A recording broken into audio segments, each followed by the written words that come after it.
Alright, I'm looking forward to this today because in theory, I think I can get this bike running today. There are a couple of little projects I want to do in addition to getting it running. But the main thing, getting it running, will involve putting carburetors on here. The reason I haven't done that yet is because on the right side, the one carb slide is missing. So it's the actual metal slide that goes up and down inside the carburetor, and that controls how much air comes through the carb. Obviously, in the carb, the air and gas mixes together. But since I didn't have a slide on the other side, there was no way to really install the carb. We just took some gas out of the red bike and put it in the gas tank of the purple bike just to see if the petcock would hold gas, and as expected, it did not. The good news is the seals up top seem good, and it's not leaking out the side or around the bowl, but gas is getting through, so it's good that we did this before putting the carburetors on. But there are a couple different seals inside, so we'll tear this down and see which seals need replaced. So this rubber seal goes behind the selector. So we're going to pull this out first and see if that might have been our issue, although this looks to be in better condition than some that I've pulled out before. So if it's not that, there are a couple of seals going into the bowl, and it's possible that the seals going into the bowl could be bad, and then once the bowl fills up, it could just be pushing the gas through. So we'll start with this and see how that goes.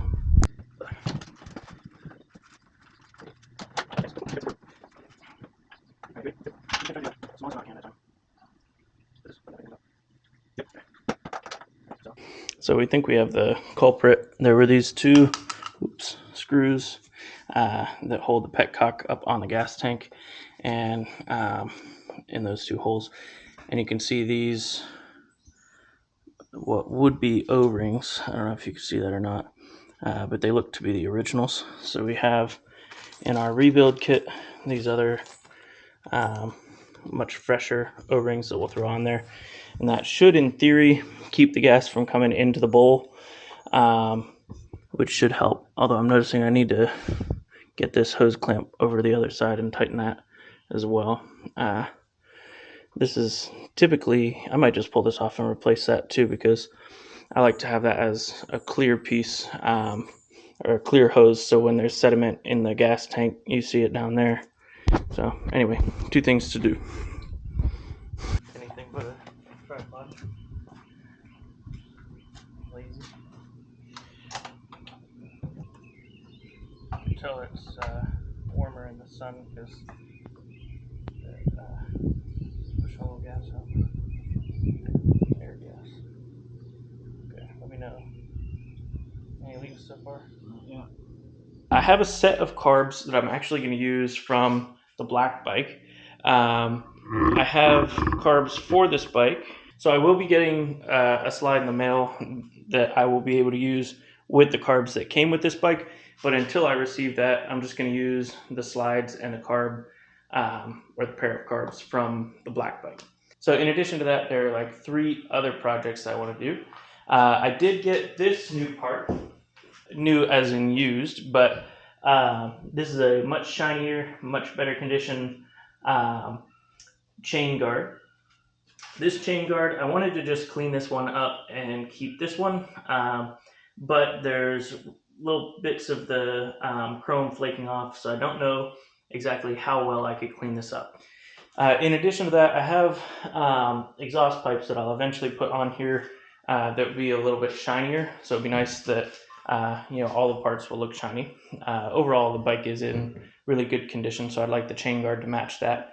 And in addition to that, if we look over to the clutch side of the handlebars, this grip slides right off, which is not necessarily ideal.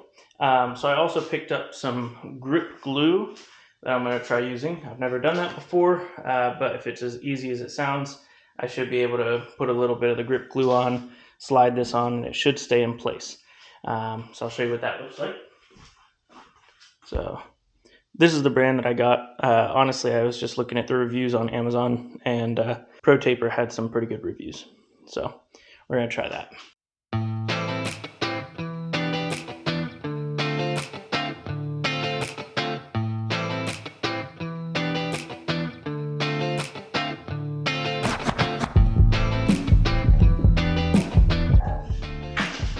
So I didn't mention that this particular chain guard is actually from a 1969 R3. So they had the YR1 in 1967. The next year was 1968 Yamaha YR2. And then for 69 they had the R3, kind of dropped the Y. Sometimes you'll hear people refer to it as the YR3, and I think part of that is because since then Yamaha has released a different bike called the R3, which is a little different.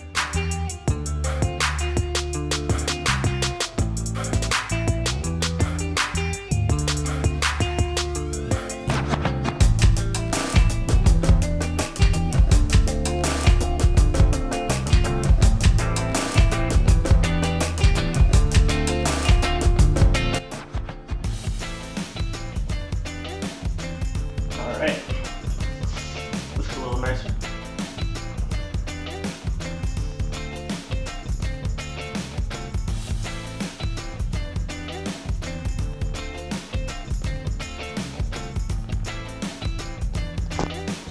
All right, up next, we're gonna take a look at this grip. I'm assuming the game plan will be just put a little bit along here and then slide this up in. All right, I don't imagine that this takes a lot. I'm gonna be careful not to use too much.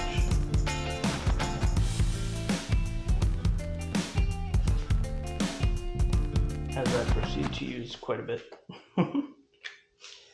But I think the game plan will be twist as I slide this on. I want to pull it off just a little bit so it's not right on this. I don't want it to stick to that because if I ever go to remove this, I don't want it stuck to the grip.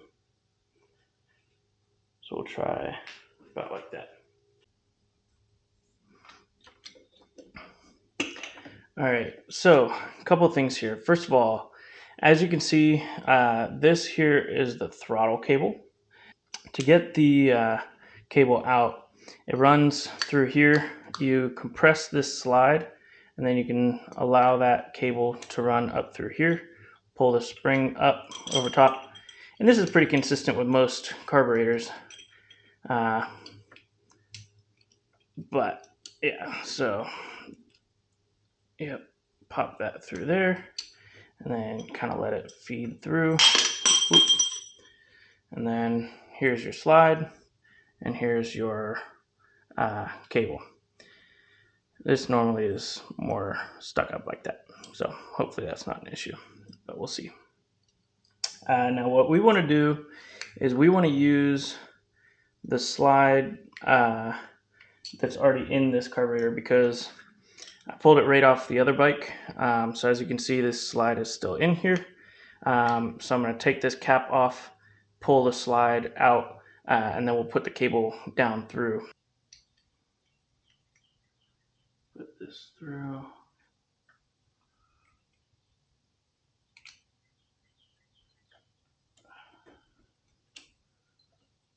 Take the cable, feed it down through here, and then it'll seat right there.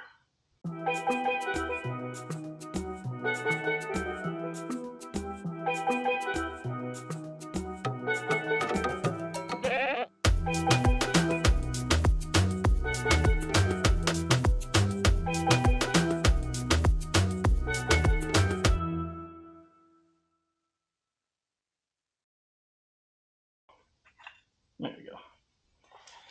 All right, so then we just do it to the other side. The nice thing is we don't have to mess with the oil pump portion of the throttle cable for right now. Obviously, if I want to take it riding, I'll at least tuck it away somewhere so it's able to move freely and not constrict. but this is going to be running off just premix for now. Alright, so before we put this carb on, I want to take this fuel line and run it back and hook it onto the carburetor on the other side. So of the two, the carburetor on this side is slightly harder to get in place because we have to move this wire out of the way, and we have to make sure that this little connector rod for the technically it's an enrichener, not a choke, but for this guy we got to make sure that that's going across properly. So I just try to angle this in a way that I can start it. Alright, so we're just finishing up getting this slide in here. There are quite a few little things that are sort of in the way, so I want to make sure that this is seated properly. Honestly, this cable at the top seems like something that I'll probably want to replace eventually. But the goal today is to get this fired up, and we should be able to do that. So just tightening this cap on. Alright, so up next we'll put this hose on, and we'll put this little hose clamp on there, and then in theory these should be hooked up pretty well. There's something going on with this. It works, it doesn't stay on. You gotta like jam it, so I don't know if maybe if I twisted this carb a little bit. It's a little too tight for that right now, but that might help. But up next, we're gonna need a battery for this. So we might just run off and go buy one real quick.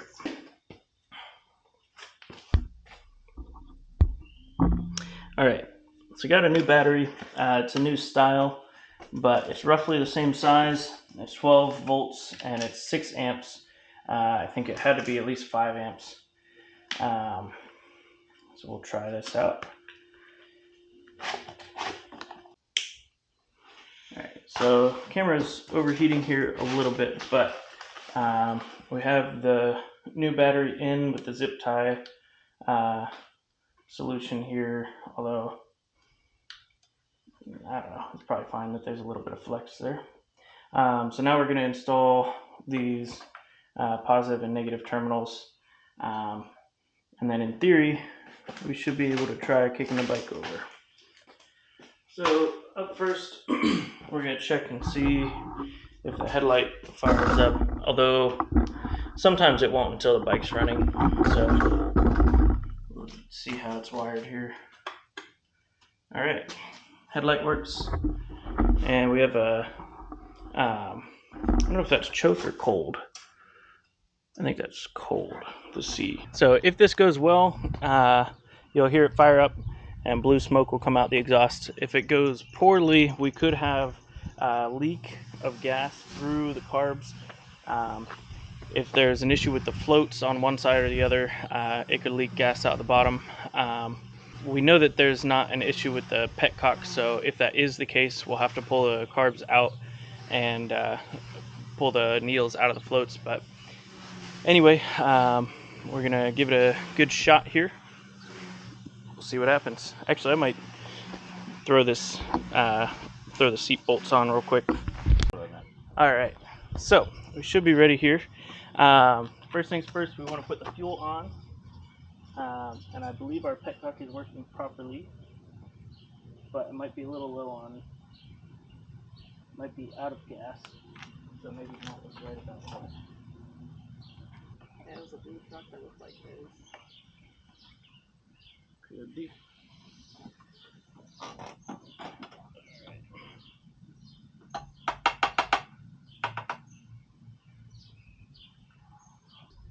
All right, we're gonna try this again.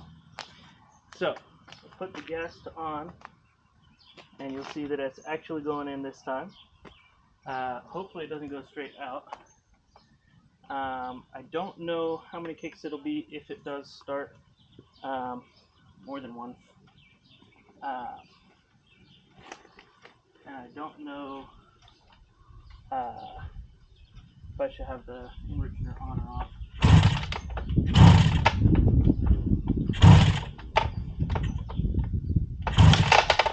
Let the float balls fill up a little more and try enriching in it. That's a good sign.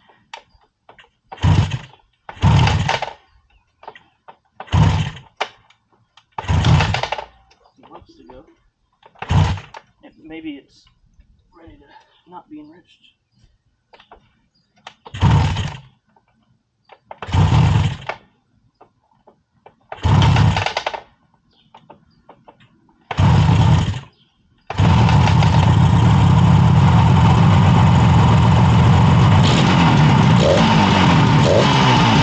Both sides are firing too.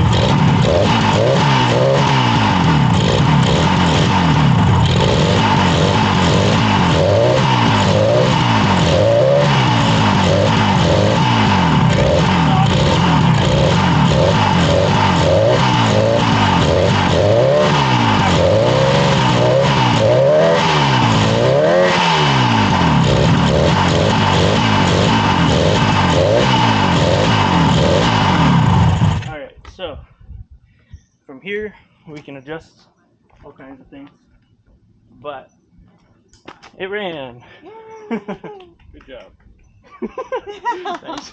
That really is quite epic. Alright, cool. Since, as you guys saw, there was a little bit more smoke than what I actually expected.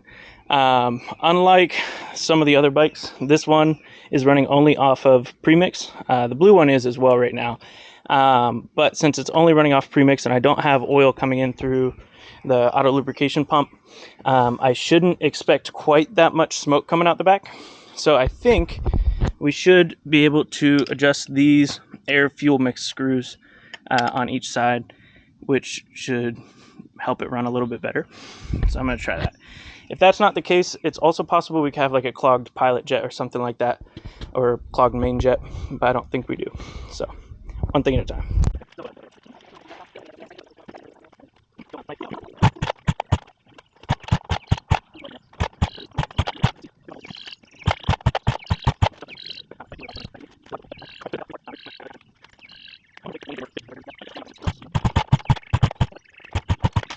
So I just I twisted the idle on each side, or idle screw on each side, to lift the slides up a little bit.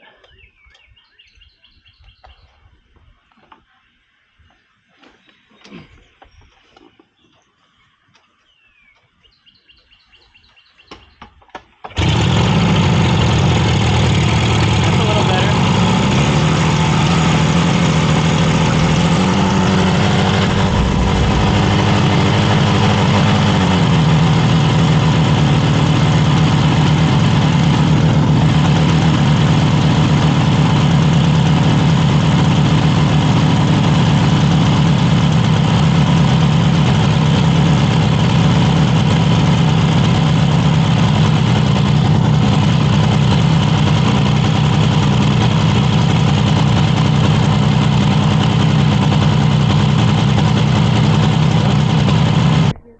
Yeah, I know I'm not wearing my full gear, but I'm only going a block, so. Alright, this might not be the smartest decision, because I only have a front brake, no rear brake, but I tested the front brake, and I adjusted it, so it should be safe. Not entirely sure if this is going to kick over first try, but we'll try it. There we go.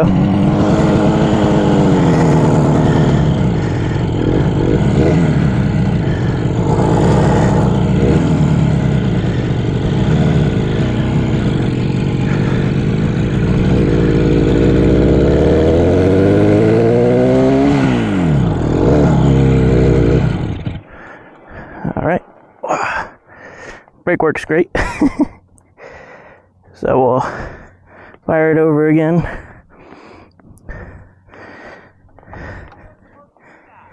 Well, hey, this is my first ride.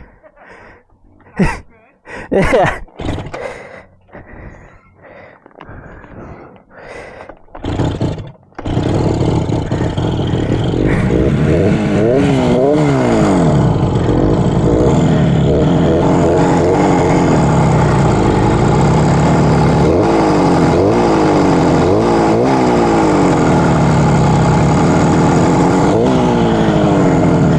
we'll try this again.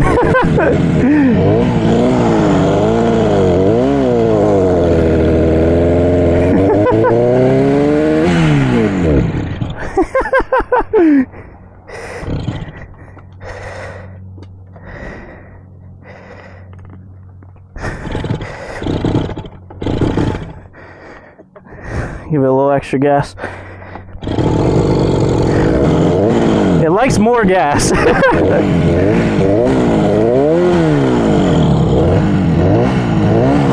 Alright, I'll try to make it down the hill.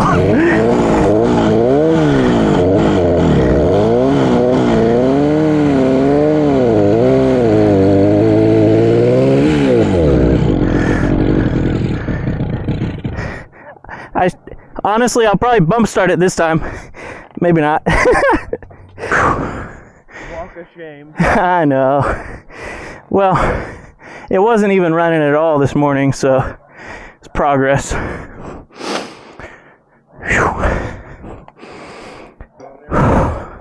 Way to tell there's a wire on the gear.